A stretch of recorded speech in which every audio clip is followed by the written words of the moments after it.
71% of consumers want generative AI integrated into their shopping experience. So, what's driving that demand for better personalization? It's not just about chasing novelty. Consumers are feeling pressure from rising costs, and they want help making smarter choices. Commerce today isn't just about what people buy, it's about who or what guides them along the way. That's where agentic AI comes in. It can act like a personal shopper, understanding both preferences and price pressures. The goal? Experiences that feel truly tailored and empathetic. For marketing and insight teams, there's a huge opportunity here. It's about reading the signals accurately and being ready the moment the customer journey starts. I'm Steve Phillips. Joining me today is Michael Nevski, Director of Global Insights at Visa. Today we're going to discuss how transaction data through a lens of agentic AI can help brands respond with empathy, relevance, and speed in a cost-conscious world.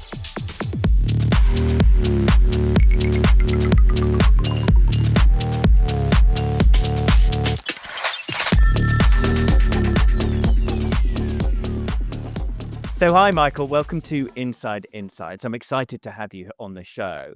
Can you start by telling the listeners about yourself? And please tell the listeners more about what kind of data Visa collects and how do you build shopper profiles and partnerships with banks and retailers? Give us an overview of the company process there. Steve, thank you so much. Thank you for having me. I'm excited to see you, to be on your show. Thank you. First and foremost, let's talk about me and my background. I work in several industries, in retail, syndicated data companies like Circana, led marketing research in the wealth management companies like EBS Financial and Schwab.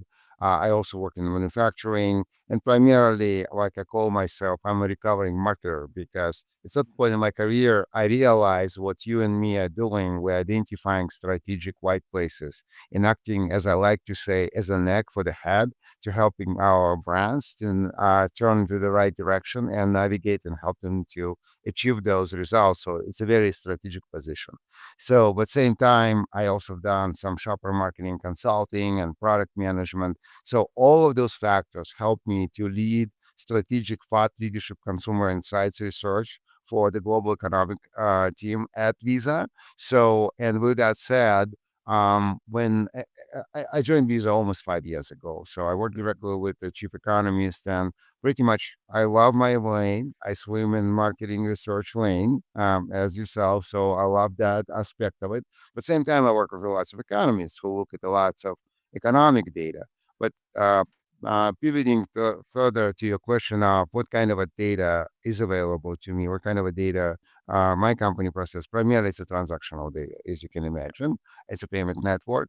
But same time, the challenge is always that even if you partner with issuers or merchants, you don't have a demographic per se because it's a true network, right? It's not a credit card company like some other competitors. So we don't issue cards, neither debit nor credit per se, right? So directly. So that means you need to constantly partner with third-party providers or some other agencies in the industry to be able to identify those trends.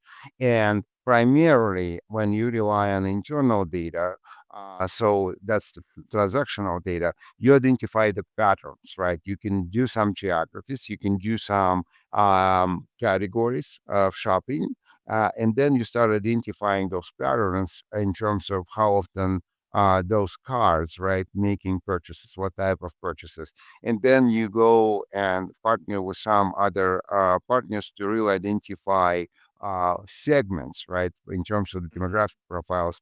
It would never be achievable in terms of the granular level. It's never done at the individual level. It's always depersonalized and aggregated because we don't have such data, right? So that's why. And plus, my company is very conservative in terms of how we process and store the data. That's why it's always at the level of trend. Yeah. identifying that trend among consumers. In my work, I also rely on traditional marketing research, right? That means Mhm. surveys or focus groups or IDIs to really identify new trends, like, for example, rise of a single person household or adoption of a generative AI or agentic AI. And that one comes directly from marketing research or market research efforts, as you know. So hopefully that describes my function and that describes what type of data, right? So we can collect or analyze, right? Thank you. Yes. Yeah, yeah. So you're getting an awful lot of data, an awful lot of transactional data. You're tying that in through partners with to other data streams, and then you're analyzing that data. So how do you use that data for macro level insights, spotting big consumer trends, micro level strategies, and informing specific campaigns? How is that used on the ground by both yourselves and your partners? Right, absolutely. That's a great question. Although I'm not doing lots of direct work in that respect, but for example, cross-border travel. It's a macro trend.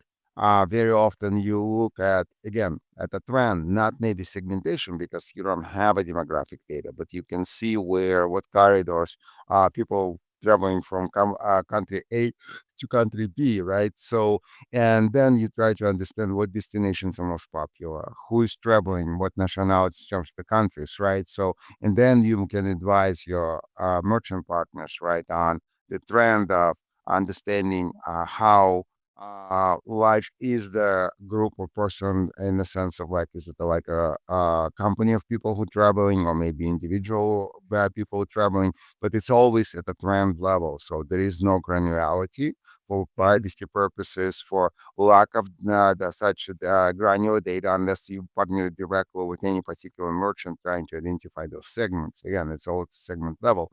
But really, that's one of the examples when you Yeah. helping identify those travel trends and what's going on. Maybe one country is pulling back for any particular reason, which sometimes it's a geopolitical, economic reasons and stuff, or maybe more people traveling to those destinations because they feel it's more accessible. You overlay that with regular research and trying to understand the semantics and stuff like that. That would be the example. That sounds great. Okay, so in that example, in the travel industry, you're obviously collecting data in real time. You're getting incredible levels of understanding of what people are doing, where they're spending their money, what they're doing. How who are the people you're working with? Is it the hotel chains? Is it the airlines? Is it the retailers in the destinations? How are you serving that data to people? Yeah, absolutely. That's what Steve, exactly. That would be type of merchants, like you just mentioned, and pretty much you support them in terms of their campaigns or efforts, right? If you know that a lot of Belgians traveling to Cancun, Mexico, Yeah. for example, right? So that means you provide more messaging, that's not messaging, but informational insights, right, on type of travelers, right? But again, it's a very high level because let's take the analogy from step back for a second. So for your audience to understand, in my previous work, I managed the consumer panel for Circana worldwide. And when we talk about the CPG world, which you're very familiar with, it's a very granular level because you have a SKU level data, right? You Yeah. have individual SKU, you have a consumer panel, very granular transactional data in terms of what category people buying. With us, it's a generic, right? So it's more Yeah. at broader category of travel. You don't see any items. You don't know what people buying in the sense. So that's why it gives you more information in terms of the trend, where they travel, right? You can understand where they stay. Again, at the trend level. But to your point, yes, if you know that there is a stream of tourists, right, or travelers cross border to this destination from this country. So either airline industry or hospitality industry, right, they can get better understanding and then maybe diving deeper for their own research or teaming up with us so to really understand why people traveling there, what is important to them, right? That those are means done through regular research by asking those questions by connecting with consumers and understanding their impetuses or desires or needs. So that's how usually that's the approach. That's great. And I mean, extending the travel example, so there's been a lot of talk about the Chinese tourists in the UK, where I am, uh, Mhm. changing their travel patterns. So they used to always be on tour buses. Now they're doing more solo traveling. And presumably you would understand those trends. You'd be able to see that type of data coming through, how and where they're spending. So how does that inform smart creative teams? What are the smart creative teams are the people using the data doing with that data to create campaigns, to create ideas, new innovations, to utilize that data? Right. Again, great question. Listen, while I'm not really directly involved into that process because there is a sister organization which supports a brand and the company internally, inside Steam, but same time, again, at the category level, if you know that people go into certain locations, and the downtown Abbey or somewhere, right, and you know those Of because you course. see that, yeah, because you see the spend, right, in terms of like trends where the transaction happens, right, or happening. Then again, on a trend level, you can incorporate some messaging to those destinations, to those particular sightseeing sites, right? So, and pretty much make it that more appealing if you know that there is from country A interested in seeing those particular places in the country B, and that could be influenced to the creative because you can incorporate the images, you can incorporate the video materials and stuff like that, or messaging and activation. So, but that's how, in general, those companies would approach that. So, Great. And moving away from the travel example, so presumably you're also seeing, for instance, within food and beverages, you're seeing. Do you get to see data about what flavors the SKU level is, or are you just looking at the macro trend? So you're seeing what types of drinks people are buying more often or less often, what types of snacks people are using, and that data must be invaluable. yeah, but in that particular case, no. Again, it would be the macro trends. Like companies like my former employer, they would see such data, right? Okay, whether they go to Tesco or in UK or Carrefour in France, right? And what kind of groceries they buy, SKU level again. I wouldn't be able to see that, right? So it's a very high level macro trend Mhm. because you see what it's called MCC code, merchant the transaction code, but that's about it. So that's why. Plus, you don't have a demographics. That's why you try to identify trend at the kind of a transaction pattern level, right? And you Yeah. understand, for example, if this card resides in certain country, but then it travels cross border and spends in certain destinations, you can help to identify those trends again for Yeah. your business partners and deliver value as such, but it wouldn't be the kind of a SKU level information. And as you know, like in payments, in my opinion, CPG retail data is highly concentrated as well. There are only few providers who have access Yes. point of Of course. sale SKU level data, as you know, in North America, in Europe, in Australasia, etc. So that's why, again, it's a focus more on identifying. And again, in my work, it's mostly focused on identifying early on trends, right, Mhm. within the consumer segment, whether it's North America or Europe or worldwide. Like I mentioned, those trends are most interesting because very often my business partners, because my work is outward, right? It's about the fat leadership.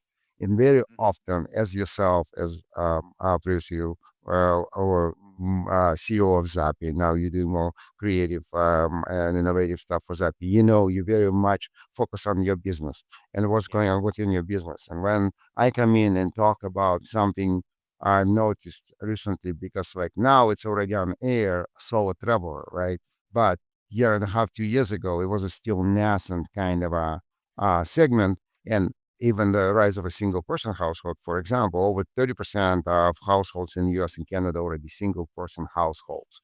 If we're talking about percentage. So that kind of created this kind of a light bulb came on, and many C-suite executives I talked to saying, "Oh, we didn't pay attention to that because it changes the how people consume, how they travel, what perks they need to offer.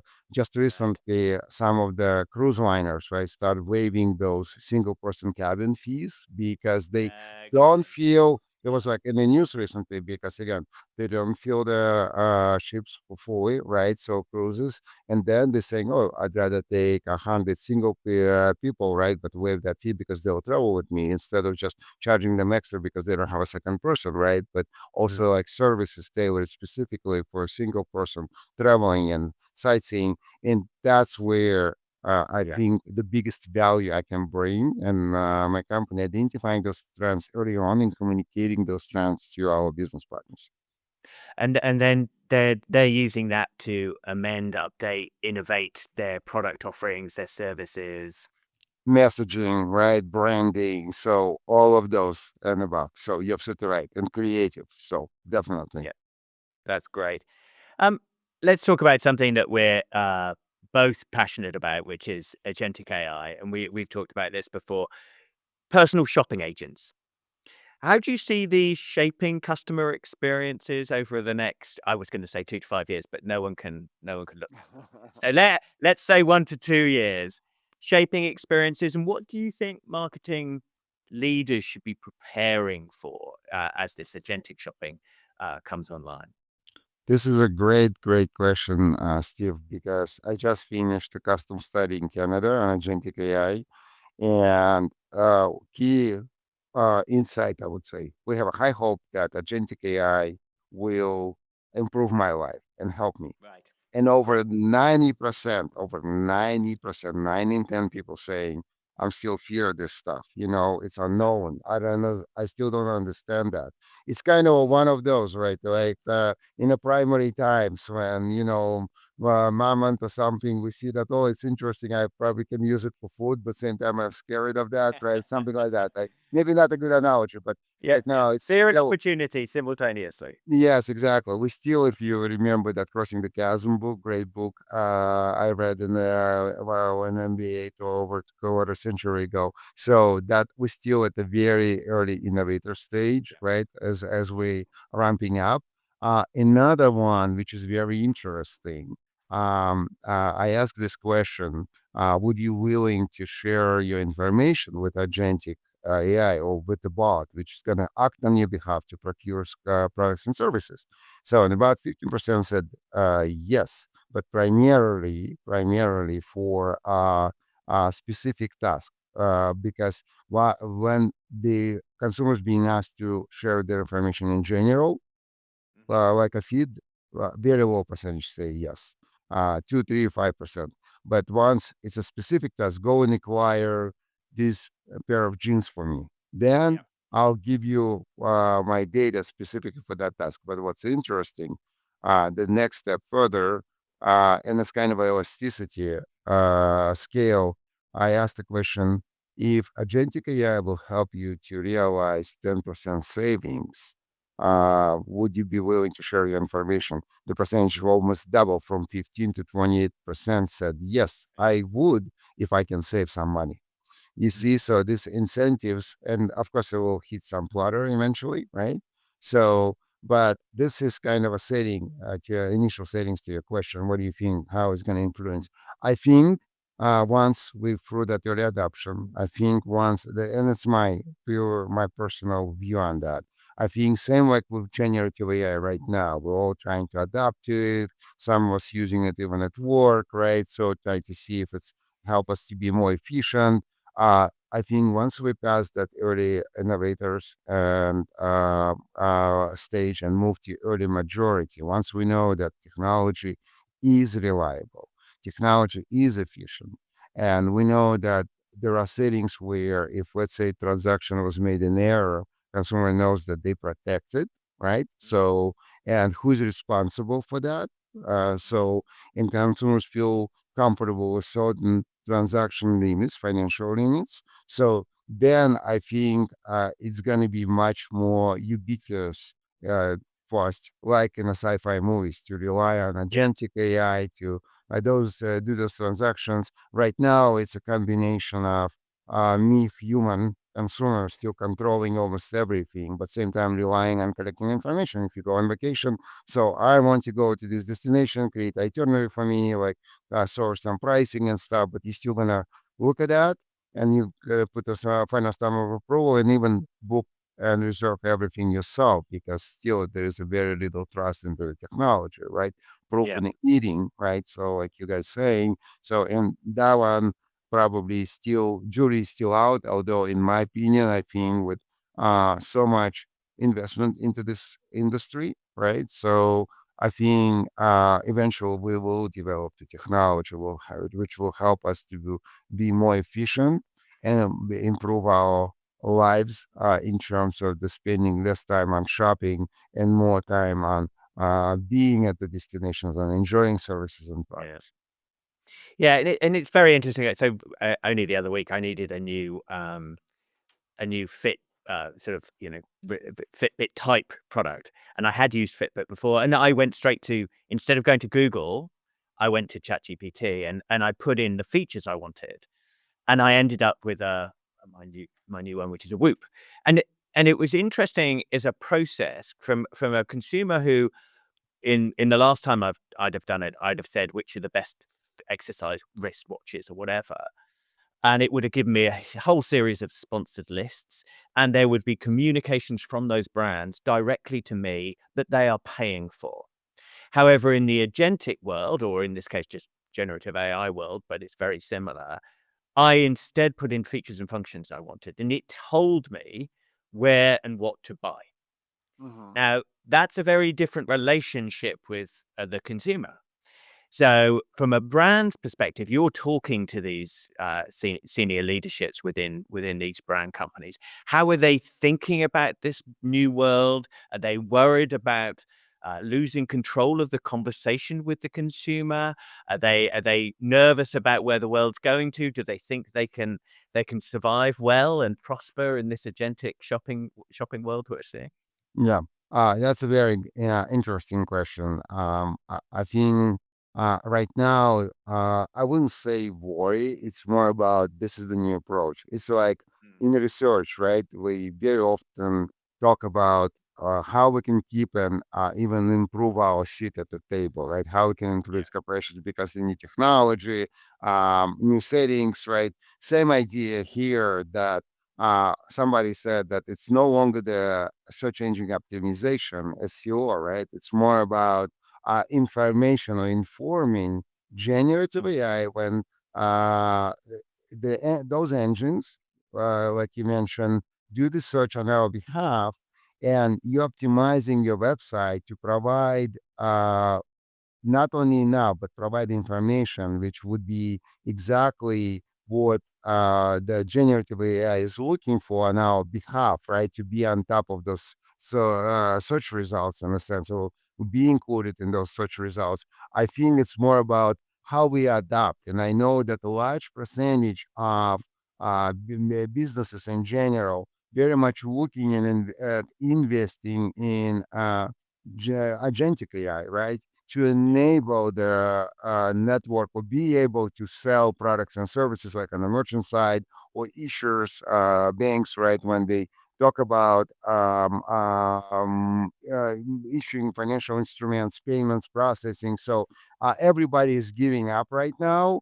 It's not Mm. about no worry. It's like I would say, half glass full, half glass empty, right? It's about an opportunity and how you can prepare better, right?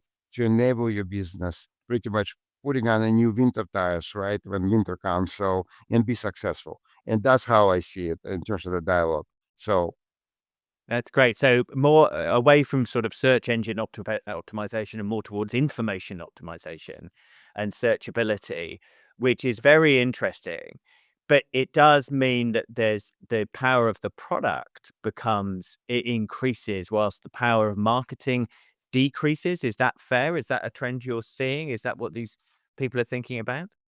I think, yeah, at this stage, you're right. That's my feeling. Again, that's my private feeling being in the industry in general, that it's more about optimizing your products, optimizing your content, optimizing your websites. Because yes, you're gonna be dealing with the technology, but really pretty much feeding that content to generative AI, whatever engine you're using, again, to be considered, to be encoded, to be in information provider.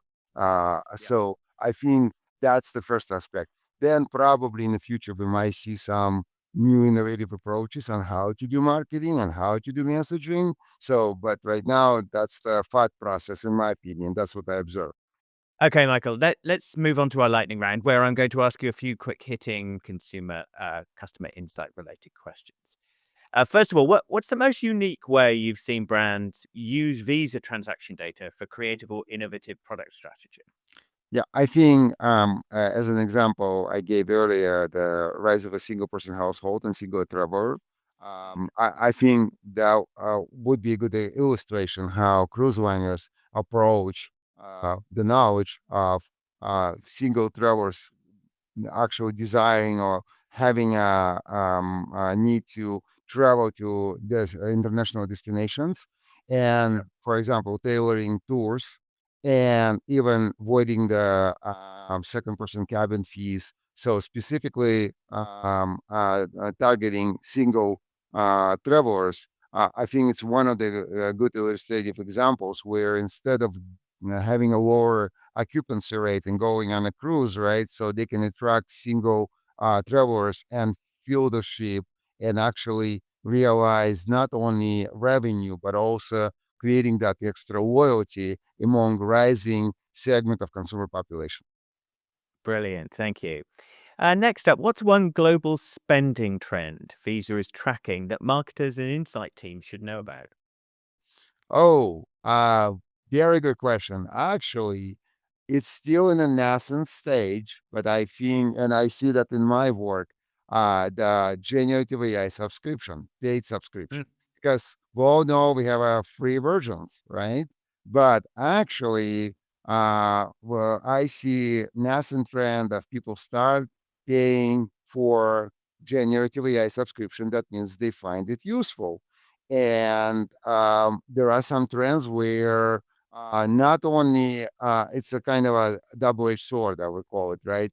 Because let's say 7% of consumers in Canada are already saying that they get us a paid subscription, but there is a combination of where they part of it they pay themselves, and part of it company or somebody else is paying for them. So I would say we need to pay attention to that trend, because I think as it starts unfolding or growing that kind of market penetration, that nascent or early innovators segment will be the first early adopter segment to move forward with agentic AI, with that new innovation and being prone to pay for products and services which bring efficiency or will do the price optimization and stuff like that. And I think it's important to pay attention to that trend, because it will be indicative or indicative, excuse me, of the adoption of generative AI and agentic AI. So That's good fascinating. question. That's fascinating, and it moves us on to the next question, which is what's one way you think AI will most improve the shopper experience? Ooh, another good one. Lightning round. Woohoo! I love it. So I think time spent on shopping probably will decrease. Interesting. Also, I think because of the agentic AI, I think second trend we will realize that consumers will learn more about variety of products and services without really spending extra time, because agentic AI will be able to come back and educate us or have the kind of, did you know, by the way, did you know there is a such and such product, such and such Yeah. service, and start making those very hyper personalized tailored recommendations for us, because we don't know what we don't know, right? Like from economics classes we know. And that's where I see the opportunity. And the third one, probably opportunity as the system or technology helps us to be more efficient, that means we might have extra within our budget, which we can allocate somewhere else, whether extra activities, investments, or doing something else with that little savings we have. So, and I think that's another area where us as brands need to think proactively. how can we accommodate for that extra savings consumers will realize with this technology. So Yeah. those are three parts I think we're gonna see in the foreseeable future. Great. That's really interesting. And what consumer spending shift in the last year has surprised you most? I think shift from physical products, and that's what I can see in my internal data, to Yeah. services. So, Okay. and one aspect of that, because your mindset, think of it, American or UK consumer, would constantly being bombarded by geopolitical events, inflation, some other disruptions, what's going on in the world, and people want to feel pampered. They want to take their mind away from what's going on. That means spending more on me time in a sense, right? Yes, Yeah. of course, we need to put the food on the table. We need to eat like discretionary, non-discretionary. Of course, the grocery is always non-discretionary. It's kind of Mm. non-negotiable. You need to eat every day. But same time, people feel like maybe I'm not gonna buy this extra pair of jeans. Maybe I'll go and get a spa treatment, or maybe I'll travel Right. to Peru, right, and experience the new culture because I don't want to think about this whole world which is going crashing kind of on me, right? So that's what surprisingly, and it's good for some companies as well because consumers shifting more and more spend on service Mm. than product. Yeah, that's really interesting. And then finally, do you have a favorite example of a brand using Visa's data to improve creative or innovation strategy? Um, that's a good one. It would be a little bit challenging for me to directly Mm. provide an answer because I'm not close to creative marketing team. But I think what my company is doing in terms of the supporting the global events, right? So in working with the companies and brands around the globe, helping them to really focus on what is important for consumers in general.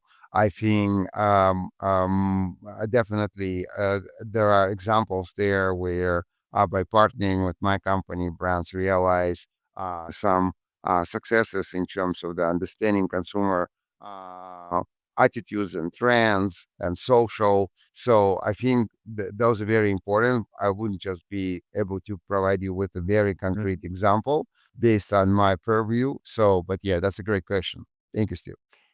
That's great. Okay, that wraps up this episode of Inside Insights podcast. Thanks to Michael Nevski, Director of Insight for Visa globally. Thank you for joining us. If you'd like to contact Michael, you can find a link to his LinkedIn profile on our show notes or at insideinsightspod.com. Or you can visit his company website at visa.com. If you haven't subscribed yet and want a regular stream of research and insights knowledge, in your podcast feed, hit that subscribe button in your podcast app or follow us on YouTube. Okay, that's all for today. Until next time, thanks very much for joining us.